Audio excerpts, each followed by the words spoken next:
Once upon a mundane morning, Barb's day got busy without warning. A realtor in need of an open house sign. No, 50 of them, and designed before 9. My head hurts. Any mighty tools to help with this plight? Aha! Barb made her move. She opened Canva and got in the groove. Bulk creating Canva sheets. Create 50 signs fit for suburban streets. Done in a click, all complete. Sweet! Now, imagine what your dreams can become when you put imagination to work at canva.com.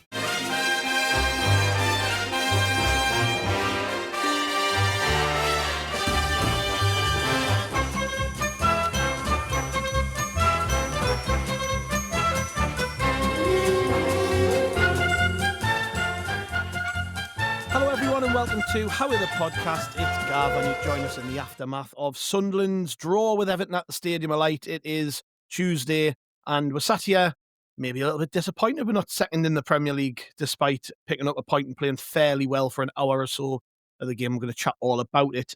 First off, I am joined by Martin Wanless. Hello, mate. Hello, mate. It's a funny state of affairs, isn't it, when you're a little bit pissed off that you're not second in the Premier League come November? But, we'll take it. Yeah, I was just saying that to you before we hit record. Like, I cannot believe I'm sat here pissed off we're not second in the Premier League in November. And also with us today, we have How Are the Podcast debutant. It is Jason Jones from the Sunderland Echo. Hello, mate. Hello, thanks for having me on. It's lovely to be on. It's sort of like very much long time listener, first time caller sort of vibes, to be honest with you. So. Do you want to just give everybody just a brief rundown of what you do, Jason, for the Sunderland Echo? Because of course we have your colleagues Phil Smith and James Copley on quite a bit on the show. So yeah, what do you get up to on a day-to-day when it comes to Sunderland? Yeah, so obviously, like you say, it's a 3-man team. Phil's our chief writer. Him and Copley tend to do a lot of the match days. I'm sort of buzzing around in the background, picking up the rest of it really. It's been nice this season. Obviously, Copley's had a little one in that, so been getting along to a few more matches, done a couple of away trips as well, which has been good experience. But yeah, I'm very much a third man in a 3-man team, I think it's fair to say. What did you make of that then yesterday against Everton? We'll get into the minutiae of the game, but as me and Martin had just said, they were a little bit disappointed we're not second in the Premier League. Is that understandable from your perspective? Yeah, I think so. It was a bizarre game, wasn't it? In the sense that I think first and foremost that first half hour was, borderline horror show, really, wasn't it? I think it's as bad as certainly we played this season, but worse we played under Regis for quite a long time. I thought, just not even necessarily anything tactical. I just thought that the quality of play, there was a sloppiness about us. We looked panicked. We looked unsure of ourselves in possession in a way that we haven't over the first part of the season. But from there, we sort of, the contest turned. I thought something really improved, especially in that second half. And so you've got this bizarre situation where I think both teams are probably feeling slightly aggrieved that they didn't go on and win it. And both teams are probably feeling quite fortunate they didn't go on and lose it, because, Sunderland could have been dead and buried by the time that they actually, laced up the boots and got playing. Everton had a hatful of chances, didn't they? That Tieno Barry miss especially is just criminal for my money. But at the same time, like I say, in that second half, I think Sunderland definitely could have kicked on and got a second. And obviously there was the contentious penalty shout and everything as well. So yeah, ultimately I think both teams will probably be coming out of that thing, and on another day we probably could have stolen that. Fair assessment, Martin? Yeah, I think it is, and I think it's a really bizarre one, isn't it? Because I was talking to a friend of mine who was an Everton fan after the game. He said, we weren't even second best for the last hour, but we still should have won it at the end with that chance where they had 2-on-1 and they could have gone clean through. Yeah. So it was just a bizarre game. And I thought it was really interesting listening to Granit Xhaka talk after the game. And he was saying that, the first half an hour was essentially a carry on from how they'd finished training the day before. They finished training really sloppily. And he said that just carried on into the first half. In that first half an hour, you're right, Jason. It was a horror show. It was diabolical. Like, I thought at first, is it the system that's not working? Because, I thought there was a bit of confusion with you moving into midfield and all that sort of stuff, and whether we were trying to be a little bit too clever. But regardless of that, we just weren't doing the basics well. In the first half, Hume gave the ball away twice. One of them led to that chance for Barry, and the other one led to a chance where Grealish hit the post. So we were just doing the basics all wrong. And I think regardless of system, regardless of who's in the team, who's out the team, collectively they just weren't at it for the first half hour. And, in a perverse sort of way, that could really be a great thing for us to go through while still picking up a point, because that could be almost like a watershed moment for the players. I think we have not cracked this. There might have been some players getting a little bit carried away because we have exceeded expectation. We've done incredibly well this season. But that first half hour, you're kind of wondering what the hell you were watching, because that was not the Sunderland that we've become accustomed to watching, either under Lebris or this season. It was poles apart from anything else that we've seen.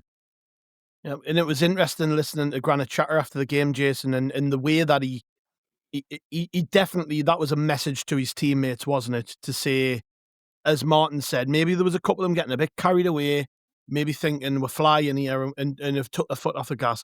And Granit Xhaka in that interview with Sky after the match, he did not mince his words. He blamed it squarely on poor attitude in training the day before.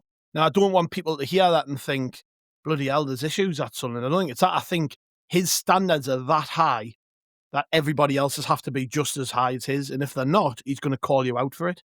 And by the way, to be fair, I thought Xhaka was sloppy in the first 20 as well. So it's not as though he was he was just the only player out there who was doing his job and the rest of them were sloppy.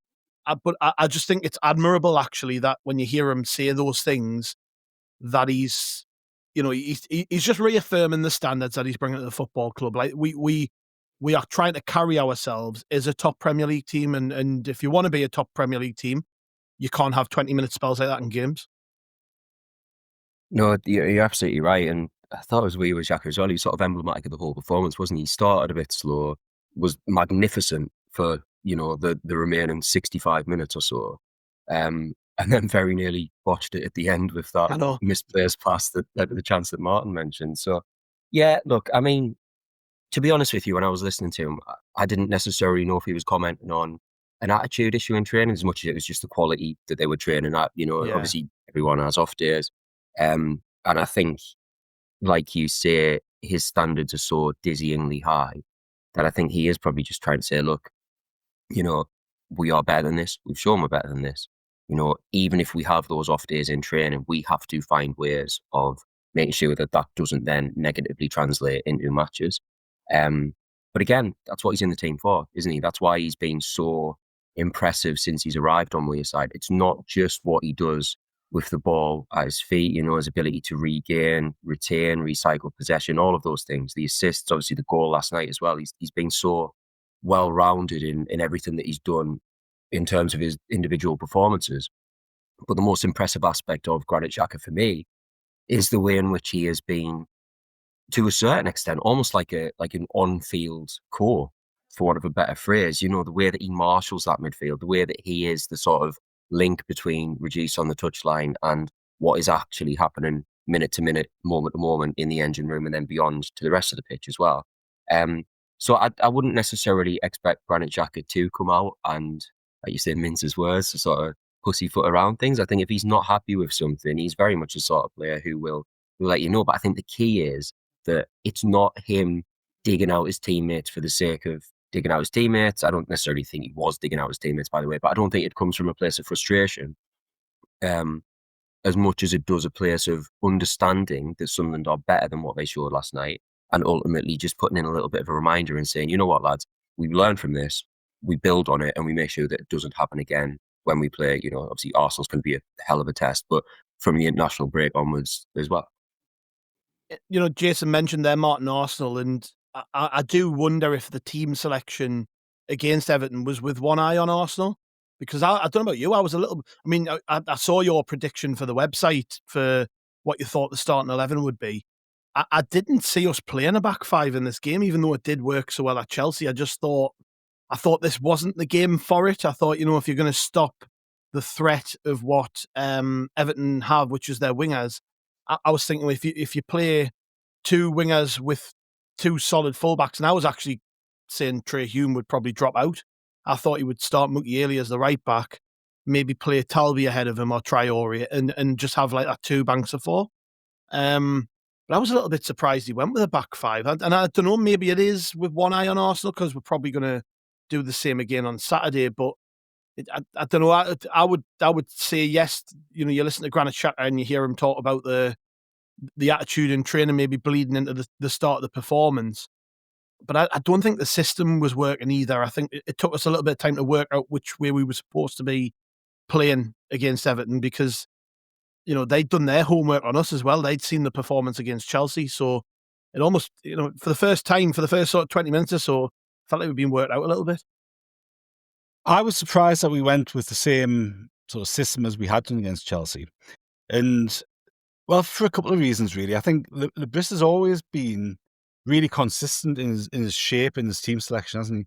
And you can understand going away to Chelsea and changing it a bit. And obviously, it worked really well. Coming into the Everton game, you're looking at what all of the Everton fans and the Everton journals are saying about how they've played this season. And their biggest strength and biggest weakness has been out wide. So the two fullbacks have been perceived as being a real weakness. And if you can get them down the wing with wingers, you've got an opportunity to get past them through the defence. Whereas the two lads who've been playing on the wing, as we saw last night, have been a real threat. So I actually thought it was nailed on that we'd go back to that regular formation that we'd played, just so you actually get two in direct competition with the two coming down the line on both sides. And I was really, really surprised that we stuck with the same, not even the same 11, but just the same shape. I thought if you're going with the same 11, fair enough, you might put Gautrauder up in the midfield or something like that to create an extra body there. And I thought we looked overloaded in the centre of the park. I thought we were visibly a man short in the midfield. And I thought we kind of overran. I thought it took us a long time to get a handle on it. Everton started really quickly, and I think you kind of got to factor David Moyes' knowledge of being a manager at the Stadium Light into that, because he knows if you can, as an away team, if you can get on top of Sunderland, it does affect things. And I think they started off with real attitude, just as we'd done at Chelsea, by the way, the week before. And I thought they did that really well for that first 20 minutes. So I think early on, we were all at sea. I do think the formation didn't help us. And I was actually surprised that we didn't adjust things pretty early on. I thought we would guarantee, again, even if it's just a change in shape rather than bringing somebody off and putting somebody else on, I thought we'd change the shape. I think we missed Alderete. I think we missed the balance that he provides us in the centre of defence. And I think we missed his passing as well. I think he breaks the defensive lines really well with some of his passing. And look, I'd be really surprised if that team selection was based on anything other than getting a result last night. I think Lebris just focused on one game. I don't think that was kind of in preparation for what we're going to face against Arsenal, because that was a great opportunity for us to get 3 more points. It's a far better opportunity against Everton to get 3 points than it's going to be against Arsenal. So I'd be really surprised if that kind of came into his thinking in any way. But yeah, I was surprised. And you're kind of looking at it for 20 minutes going, or even after 10 minutes, you're going, we've made a mistake. We've made a mistake here. But look, all credit to them, because after that half an hour, they actually kind of got a grip on it, didn't they? And we didn't change formation. We started doing the things that we'd done well against Chelsea, and we worked our way back into the game. But you just can't have... I don't think at any level of football you could have a half an hour as bad as that and realistically hope to get anything out of the game. But fortunately, we did. Yeah, it was slack passing, wasn't it, Jason? Really, when you were looking at it, it was, you know, Siddiqui, who's normally so consistent. I've never seen him play that bad. He's been brilliant since he came here, but Siddiqui just it was like he was half asleep. Xhaka, the same, to be fair. A lot of misplaced passes. The passes out of the defence going into midfield were getting cut out. And as Martin pointed out, really early in the game, Everton had chances. They had, was it Garner or Dewsbury Hall? Maybe Garner had that one game? in the first, second, wasn't it? Yeah, it was like really early, and I'm thinking, shit, that was a warning shot, like, wasn't it? But yeah, it was just as I said before, Jason, we've set high standards, haven't we, as a team? So when you see us start so slowly, it does immediately make you step back. It's why we're talking about it now, because for the first time in 10 games, we've, you can make an argument for maybe times against Man United and Burnley, but that's certainly as bad as we've played this season, and it's just, it stands out because we've been so good. Yeah, I think you're absolutely right, and that's why I'm sort of inclined to lean more towards it being a sort of individual sloppiness as opposed to a systematic issue. If that makes sense. I understand why Reggie stuck with the 5. I wasn't necessarily expecting him to. At the same time, he's nothing if not meritocratic, and he's nothing if not pragmatic. And I think that we made the point on the Raw podcast last week that if you're looking at that team that played against Chelsea, how do you make an argument for taking any of that back 5 out of the start 11? I thought they were magnificent to a man. And I think that, as good as Alderete has been, and he has been brilliant, by the way, you couldn't really justify taking, whether it was Mukiele, Ballard, Gertrude, any of them out of the 11. So I think for that reason, it may be to a certain extent forced his hand a little bit. And I think that's perhaps why he was maybe more inclined to go with the back 5 as opposed to reverting back to the 4. I think it's also interesting that, what we're essentially seeing with Sunderland, I guess with most teams as well, but, they're essentially playing 2 formations, aren't they? Because it's what we do defensively, and then it's what we do when we're going forward. And we do see Hugh at the moment over the past couple of weeks pushing into that sort of more advanced role, almost like a right-sided central midfielder. I do think that there have been times in both matches, obviously the goal against Chelsea early on, Garnacho, where we've maybe seen that it's something that Sunderland are still getting to grips with a little bit. And I think Martin's right, that probably wouldn't have helped our cause last night. I do just think, for me, though, watching it, the impression I got was that ultimately this is, regardless of what system you're playing, if you're misplacing 5-10 yard passes, if you're looking panicked on the ball, if every time you get it, you feel as if you've got 2 or 3 Everton players around you and you're just sort of punting it wherever, you're going to struggle regardless of what formation you're playing. And I think that, the fact that Sunderland retained the formation that they started with, but ultimately managed to grapple their way back into the contest, is probably more a reflection, for my money at least, the fact that they sort of calmed their heads a little bit and found their footing. Because the other thing I would point out is that not only was it on the ball, but that's probably the more sort of hot-headed I've seen Sunderland this season at times. There was that moment where Siddiqui felt he was fouled. He's then sort of darted in and got himself booked. See, Mukiele then has a bit of an interaction with the ref, gets himself booked. And you could see, the likes of Xhaka and Reinildo, they're sort of trying to get a grip on this, get people to calm down a little bit, because for the first time in a long, long time, Sunderland, looked like they lost their composure a little bit. And I think that that's something we're not necessarily used to seeing either. So yeah, obviously, disappointing for that first half hour, but I do think they do deserve a lot of credit for the way that they were able to still work their way back into the contest from there. Yeah.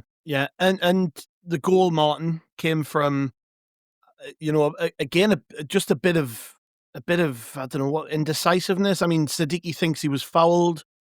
I wasn't convinced myself. I think he made a meal of it. But the goal from Ndai, though, he skips through sort of 2 or 3 bodies, doesn't he, to get the shot away? Was it a good goal, or was it poor defending, or was it a bit of both? I think it was more a good goal than anything else, I have to say. You kind of trace it all the way back, and it's really interesting when you watch it back, because you've got this situation with Siddiqui on the touchline, and he's actually got possession of the ball. And whether he's not strong enough but obviously he gets robbed of the ball. He thinks he's fouled.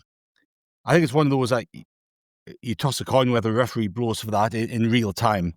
I think you see them given all the time, don't you? And I was surprised in that moment that the referee didn't blow. Keith Hackett, who, you can apparently rent him to say whichever decision you want these days, it seems, because he was saying our goal against Chelsea should have been disallowed. So I'm not going to pay that much sort of credibility to what he's saying. But Keith Hackett's saying that Siddiqui should have got a free kick for that one. Everton's goal shouldn't have been allowed, and should have been sent back to VAR for the referee to actually have a look. I think VAR is something that we'll come on to because it obviously plays a bit more of a role in the game as we went on. But when you watch the replay of this goal, right, Siddiqui goes down, Everton get possession, and when you watch it, I don't think any defender's got a chance of actually getting close enough to him to make a tackle to get it. I think he scores a really good goal. His finish is beautiful. The only thing with it is when Siddiqui goes down, Granit Xhaka is appealing for the free kick and he stops. And that creates a couple of yards for the lad to run into. And if Xhaka hadn't stopped, I reckon Xhaka gets in and gets tackle in to stop the goal.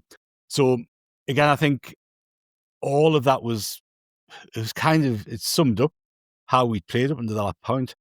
The incident that you talked about with Siddiqui flying in later on, only a few moments later, again, on that time he was fouled and the referee still didn't give a free kick. He gets really frustrated because in his mind he's got the first one, which has led to a goal. He's got the second one now, which he hasn't been given. He's been misplacing passes. And in that moment, I thought he's going to get sent off because he'd just flown in. He'd lost his head completely. And if that tackle had been a couple of inches higher on the lad's leg, the referee's going to get sent over to look at it on the monitor, and in slow motion, it's going to look pretty awful. So I thought, Jason's right. We lost our composure completely. But that goal was symptomatic of us losing the composure because we went down too easily. We didn't show enough strength. We kind of lost the ball a bit too easily. Xhaka's stopped for a moment, and great goal. Like, I think he does superbly well to get drill past people and get through, and great finish. And I don't think Roof's had a chance to stop on it. But I'd be looking, if you're kind of going to drill down at that, you'd be looking at that first little passage of play as where we could have done an awful lot better. And then whatever else happens afterwards doesn't happen if we get that bit right. Yeah. Right, I think we'll shoot off for a quick break and then we'll come back and whinge about the ref, I think, because since you've mentioned him, it's got me blood boiling a bit. Be back after these ads. This episode is brought to you by LinkedIn. Psst, healthcare pros, word's out, and it's too good to keep quiet.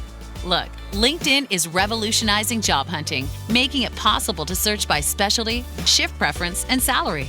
Endless scrolling is out. Whether it's a mental health therapist or dental hygienist, finding the perfect role is faster and easier than ever. Head to linkedin.com/healthcare and start your search today. Hello, friends. Guess who? That's right. It is I, the replacer. Once again, I've been called on so you can play the new Call of Duty, Black Ops 7, with 3 expansive modes, 18 multiplayer maps, and the tastiest zombie gameplay you've ever freaking seen. Available November 14th. Pre-order Call of Duty Black Ops 7 now. Rated M for mature. Welcome back to Howie the podcast, and as I said before the break, we'll chat about the referee. I think, Jason, I'm not a massive fan of piling in on refs, but I think he had an awful game.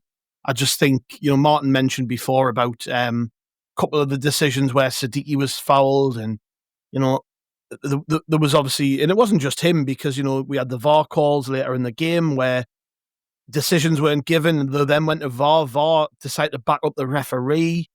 I mean, specifically talking about the one that's doing the rounds on social media this morning, the blatant handball. Is it Michael Keane, where his hand's out to his side and they've determined it wasn't an unnatural position for his arm to be in? I mean, we'll get into VAR in a second, Jason. But what did you make of the referee? Like, because to me, it felt like he kind of spoiled the game, if I'm honest. I think the issue that he maybe created for himself is that he was trying to set quite a high bar for physicality. And I think that sometimes as a referee, that's a really difficult tightrope to walk, because I think, ultimately there are going to be moments from both sets of fans in a contest like that where they feel aggrieved by the fact that you haven't given certain fouls because they're not necessarily used to seeing that level of physicality.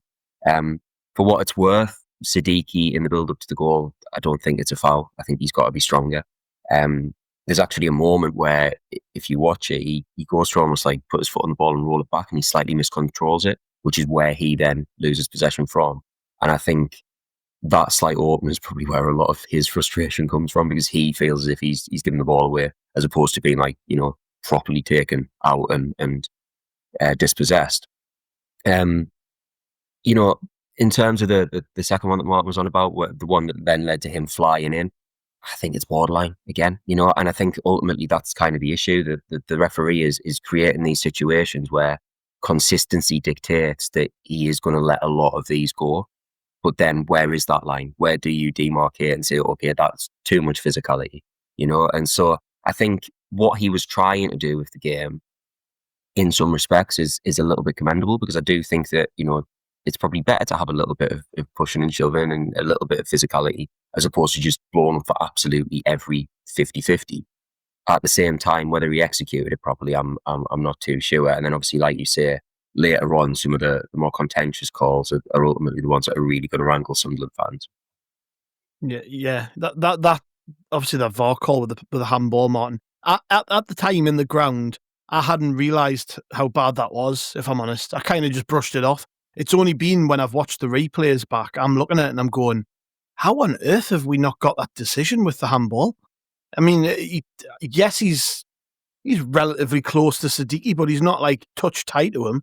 And his hand is out to the side. His hand diverts the ball. I mean, that is the definition of a handball, surely. I mean, what did you make of it? Oh, look, I was watching it on TV, obviously, and I was convinced it was going to be a penalty. I was absolutely convinced it was going to be a penalty. After seeing one replay, you just going, that's handball. By the letter of the law, however you want to play it, from what you've seen VAR give this season as well, that is a handball. And if that's a handball in the box, it's a penalty. I was kind of a bit surprised the linesman didn't give it, because the linesman's looking straight at it. He's on that side. And I think, it's a whole other discussion, isn't it, about officials and how they're kind of psychologically influenced by VAR. I think there's a bit of a hesitancy to give big calls where there might be 60-40, because I think I'll not give that, because if it is VAR, I'll give it. And I think there's a little bit of hesitancy in that from officials. But there was a number of things I'm not sure. Well, actually, VAR did look at a number of things in that second half, especially. There was 2 or 3 instances in the box where Ballard was being pulled down, or arms were around him and all that sort of stuff. And again, you're kind of going into that subjective territory for those ones. And it depends who's on the VAR and what their level is, what their bar is for that sort of contact in the box. If you had Anthony Taylor, the referee who we had again, it was Brentford, wasn't it, where he gave a penalty for both us and Brentford for pushing and shoving in the box. If he'd been on VAR last night, we'd probably got 3 penalties in the second half. But those bits are relatively subjective. But the handball, I think, to me, that's a nailed on. I was 100% certain we were getting a penalty then, and I was stunned that the VAR deemed it was a natural position for Southampton to be in. What did you make of his performance in general, the ref? Because in the ground, when you're part of the atmosphere and decisions aren't going your way, you may be swayed a little bit more. So I don't know whether I was just viewing it through that lens or not.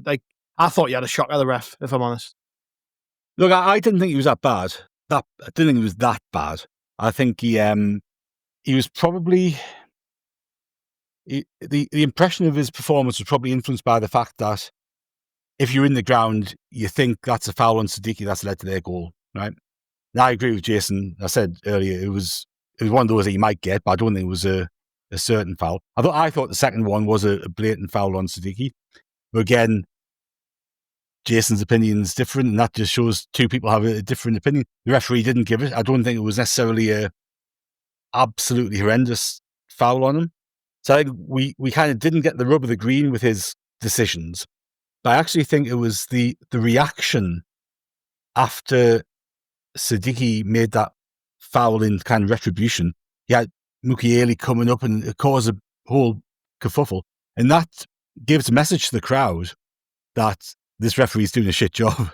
This referee's having a shit game. All the players think he's doing crappy. He's really frustrating everybody. So that kind of builds it up. And I did wonder whether that was actually a deliberate thing almost to get the crowd up, because the players knew that they weren't playing well and we kind of needed to create some sort of atmosphere. But the players obviously weren't happy with him, and whether there was other things going on, whether there was kind of less obvious things that we don't notice just watching, because Xhaka was having a long conversation with him when he was walking off at half-time. And there seemed to be some things that were going on that people weren't too happy about. But I think when you boil the big decisions down, you can understand why he doesn't give that penalty, why he doesn't give it. I don't understand why the linesman doesn't give it. I understand why the referee doesn't give it. But I don't understand why VAR doesn't give it. That's not his job. He's kind of not responsible for that. But I just think overall, the officials didn't have the best of nights, but probably wasn't as bad as you might have thought. Yeah, maybe, like I say, when you're in the ground, and you kind of alluded to it there, I think when the atmosphere is boiling over a little bit, you kind of do get swept up in it, don't you? So maybe it was just a bit of that. But yeah, I mean, to move on to sort of more of the positives, because we have really focused on one, Sunderland being crap for 20 odd minutes, and two, crap refereeing decisions. But we said at the top, Jason, I think we really improved after that first sort of 25, 30 minutes. By the end of the game, we were the better team. I mean, I heard David Moyes after the game talking about it, and he said, there was a point where he was thinking, we deserve to win this game, and then he, by the end of the game, I think he was just happy to get away with a point. And I talk about atmosphere in the ground, but I actually think that the players and the crowd worked in synergy quite well as the chances kept coming to us. I was getting a sense in the ground, we're going to win this game. It had that feeling about it, but it all started with that Granit Xhaka goal straight after half time. I actually missed it. I was still coming up from the concourse when he scored. So, but it was that early into the game. What was it, like 42 seconds into the second half or something? That obviously had a bit of a conflab in the changing room, hadn't they, to work things out. And I think that's been a real strength of this team so far this season. I mean, if you remember back to the Man United game at Old Trafford, when we went 2-0 down and they just had this big huddle on the pitch, and they just they sorted it out there and then. And I do get the impression with this team that they're quite good at correcting themselves. There's no egos involved. They'll have went in at half time and they'll have, they will have sorted things out. And it shows you just how quickly we came out and scored, doesn't it? That was the case. We came out really determined to put it right as quickly as possible. Absolutely. And for me, one of the things that I've been most impressed with Sunderland this season, rather, is, there hasn't been a game yet. And, obviously Arsenal at the weekend, we might not be saying this time next week, but there hasn't been a game yet where Sunderland have been genuinely overrun, Obviously there have been periods of games. Last night was a prime example. Manchester United was a prime example. But like you say, when that has happened, there have then been junctures in the match where they have been able to say, right, okay, let's just take stock here. Let's try and figure out what is going wrong, and let's ultimately look to correct that. Like we were saying about Granit Xhaka before, I think he is really emblematic of the standards that Sunderland are striving for. And I think that, in some respects, it couldn't have been a more perfect player to score that goal.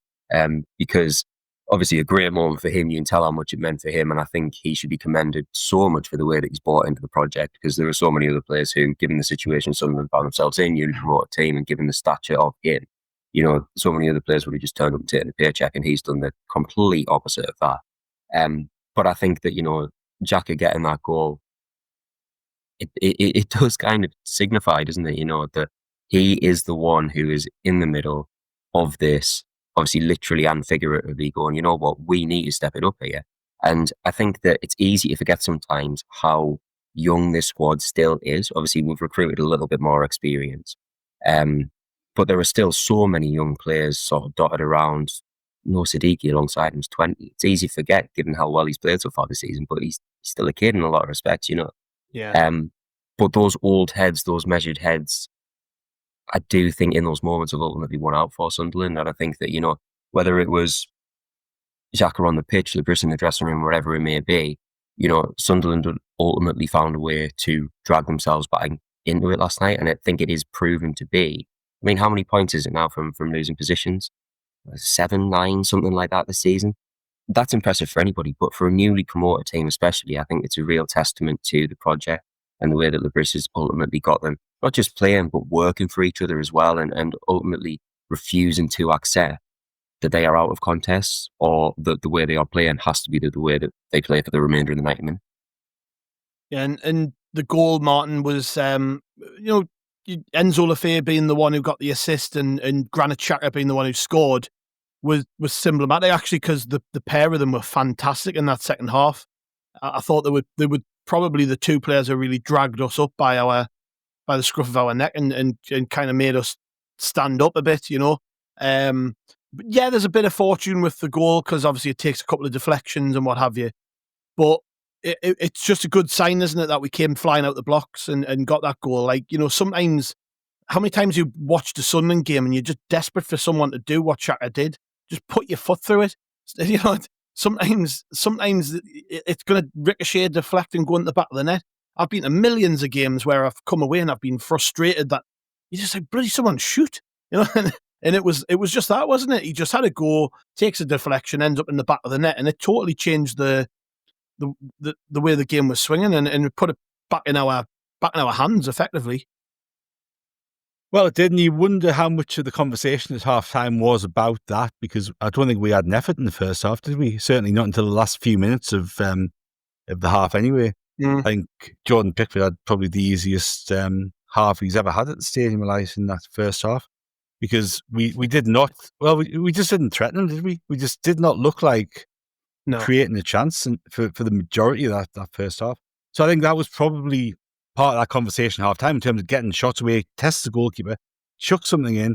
And you're right, like it frustrates the hell out of me, especially when you can. I'm not talking about 40 yards out and having a max power pile driver, but you're around the box and you go a sight of goal, you get it in there, because as we saw last night, if it can take a little deflection, like if it doesn't get the deflection, it doesn't go in, I don't think. And very soon after we had the other one, which clipped off Isidore, and Pickford had to adjust and put his left hand up, I think, and save it. Because again, that was just that mentality of just getting shots in, get some shots away. If you get a chance, get some shots away. And as you say, Lafay and Xhaka were involved in that. And Lafay, again, after the match, he was another one who came out and was just like, it's not good enough. So as a group, I think those two are pivotal in sort of setting standards, setting how we want to do it. And they set it on the field as well. Lafay's work rate's bloody magnificent. For a skillful player who's a true ball player, his work rate and the work he does getting tackles in, closing people down, it's outstanding. And I think between the two of them, they really set the tone and set the expectation for everybody else. And it's just good to have, it's just great to have like genuinely class players like that who care and do the hard work as well as the nice work. Yeah. For so long, we've watched players who haven't got a tenth of their ability strut around as if they're bloody prime Maradona, haven't we? So it's just nice to see those players like genuinely care about what they're doing. Yeah. Well, that's it, isn't it? It's totally different to what we've been used to. I always liken it like it's like having PTSD sometimes with Sunderland. You're just expecting these things to go wrong, and I'm not used to players as good as Granit Xhaka also turning up and doing that job. And Enzo Lafay, as you say, you could go right round the pitch in that second half. I thought Nordi Mukiele had a good game. Dan Ballard, Traore probably had his best game, I would say, for Sunderland. I think in that second half had a really good second half. But we carried that momentum on, Jason, and I think, was it Lafay had the shot, which I've still got no idea how Pickford saved it. I think it was Lafay. I can't remember who it was now, but it kind of it deflected, and it was Pickford's feet were all wrong, but he still managed to tip it over. I can't remember who had the shot now, but we were having moments like that where you sit back and you go, right, we're in a game now. We're actually going for it a little bit. And I thought Everton looked shell-shocked, and you can understand why they've struggled recently, because as soon as we put them under a bit of pressure, they were struggling big style. And we've heard all about Jordan Pickford, and we've seen it from afar too, how Jordan Pickford's effectively kept Everton in the Premier League for the last God knows how many years. you can appreciate it in moments like that where another goalkeeper probably wouldn't have saved that, and Everton concede a second and then crumble. You know what I mean? So yeah, not to make this about Jordan Pickford particularly, but I actually thought the more and more that the game wore on, I don't know what you thought sitting watching it, Jason, but I was sitting there thinking we're going to get a second goal here. It's just a matter of time. It felt like the momentum was so far in our favour that it was just inevitable we would score again. Yeah, it did feel that way, didn't it? And I think it's one of those that if there's another 10, 20 minutes, maybe Sunderland do find that goal. But, yeah, Xhaka said it, Fair said it, we've mentioned it already. You can't have an opening half hour like that and necessarily expect to win a game. That's ultimately where Sunderland lost it last night. Because if they came out playing the way that they did in the second half in the first whistle, then they walk over that Everton team. Not to dig them out too much, but I completely agree with you. I think that Everton looked poor. Once Sunderland got on top, Everton looked as if they were really, really struggling. And I think that it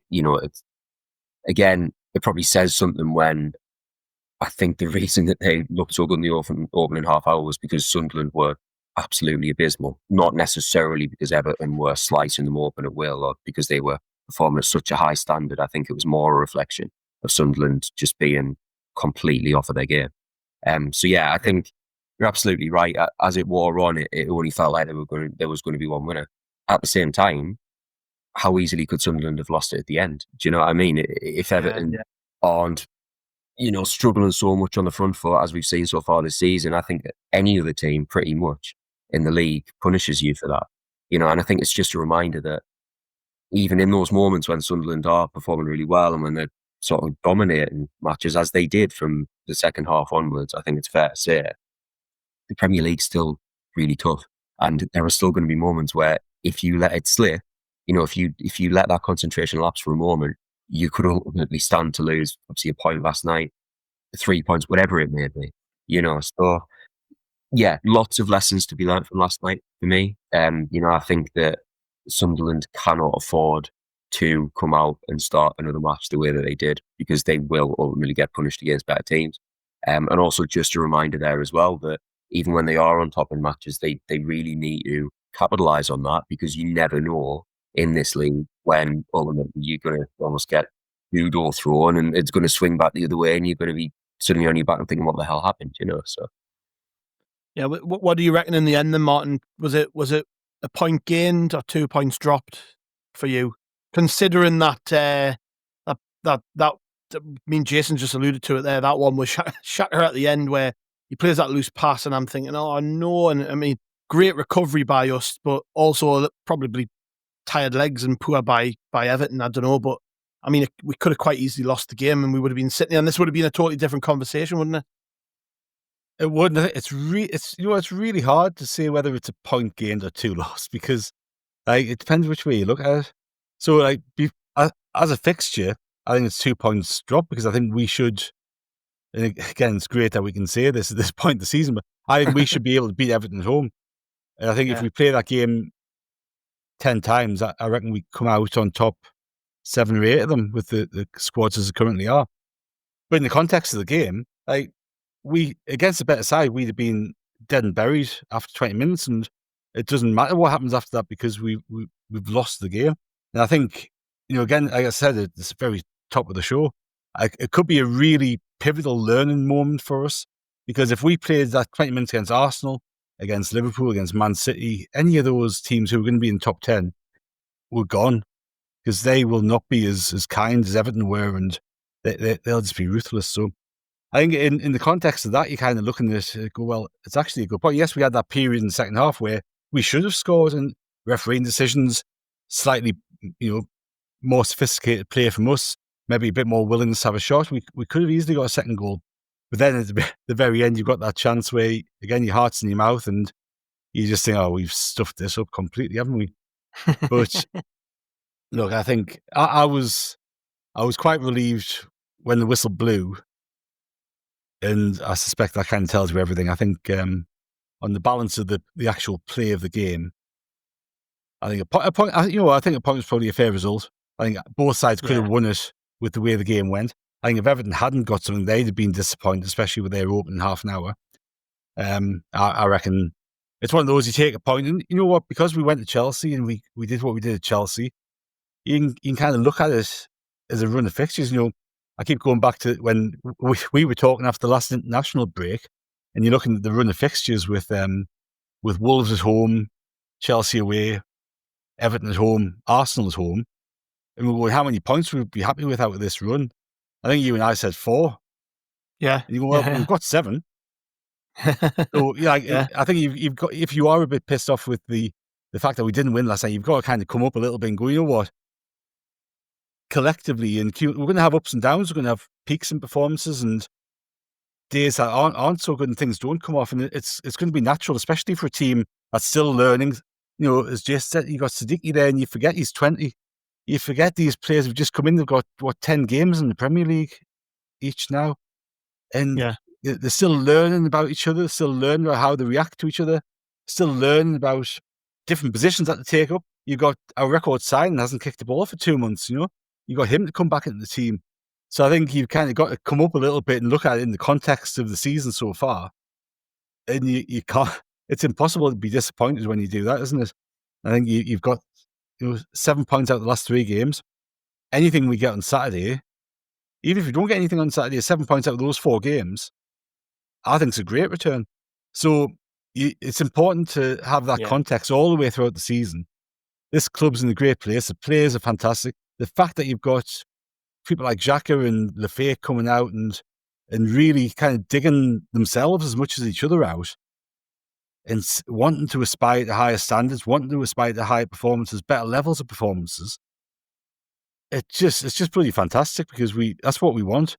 And it makes you excited for what's to come. If they're not happy with that, and they're so pissed off that they're having a bit of an inquisition about only drawing at home to Everton, we're not in a bad place. Yeah. It's a sign of how far we've come, Jason, isn't it? That we can afford to be disappointed. We're not going second, not beating Everton at home. And, the fact we're sat 4th in the Premier League at this point after 10 games going into November, it's a sign of how far we've come. We're not sat here being negative, and we're all swept up in how brilliant this season's been, aren't we? And Martin's right, we probably were expecting to beat Everton, but that's a positive in its own, really, because in the summer we might not have thought that. It might have been different. We would have thought these are games we're going to be scrapping in, but no, this is a game where we actually thought Sunderland are the better team, and we should be going and beating them, and it's just a sign of how far we've come. Yeah, I mean, you're absolutely right. Look, if someone had said you 10 games into the season, you'd be 4th, and you've just missed out on a chance to go second, you would look at them like they had 2 heads, wouldn't you? You thought they were taking a piss. But I mean, ultimately, for me last night, the frustration isn't necessarily rooted in the fact that we didn't go and get 3 points, because I think Martin makes a really salient point. If you look at the run of fixtures we've had, 7 points from the last 3 matches is absolutely fantastic. Absolutely fantastic. But at the same time, last night was frustrating, not necessarily because we didn't get the win, but because I think we know that Sunderland can be better than that. And I think that feels like a missed opportunity, doesn't it? When you look at it and you go, actually, if we came out and performed the way that we have all season, or the way that we did in the second half, even from the first whistle, I think there's 3 points there to be taken. And so I think that's ultimately where a lot of the disappointment comes from. I think it's natural to feel like that when you know that this team has standards and levels that they can reach that they just didn't, and that they ultimately sort of hamstring themselves with. But I think, you're absolutely right. It's really important to retain some perspective here. Sunderland are 4th in the Premier League after a quarter of the season. Livers has said he wants 40 points. They have 18, and they've got another 28 matches to get the remaining 22. So if we look at it like that, then yeah, absolutely phenomenal start of the season. Disappointing in some respects last night, but the key point is that they still came away with a draw. If you can just keep that ticking over, you pick up the points even in the games where you're not playing particularly well, then they're going to be okay. I don't think at the moment, it doesn't feel like there's any doubt about that. So yeah, disappointing performance in some respects. Lots of credit to be given in others. But yeah, you're absolutely right. fourth in the Premier League. It's not too bad, is it? No, not at all. Not at all. And the games are coming up thick and fast. We've got Arsenal on Saturday, so of course on How We're the Podcast, we will be looking forward to that towards the end of the week. I think tomorrow we've got On This Week, Martin, if I remember correctly, which has had to be pushed back a little bit because of the match. It goes out on a Monday, but that'll be out on Wednesday, so make sure you catch that. But yeah, we'll be building up to Arsenal probably Thursday or Friday, so make sure you drop in as well on those days for whatever podcast we've got coming your way. Jason, thank you very much. Fantastic debut. Appreciate your time, mate. Thanks for having us. It's been a pleasure, lads. Anytime. Yeah. And if you want to catch up with what Jason does, head over to the Sunderland Echo's SAFC website. Thank you very much, Martin. I'll speak in a couple of days, mate. Thank you, mate. All good. Yes, and thank you to the listeners. Thank you very much for joining us. We'll catch you on the next one.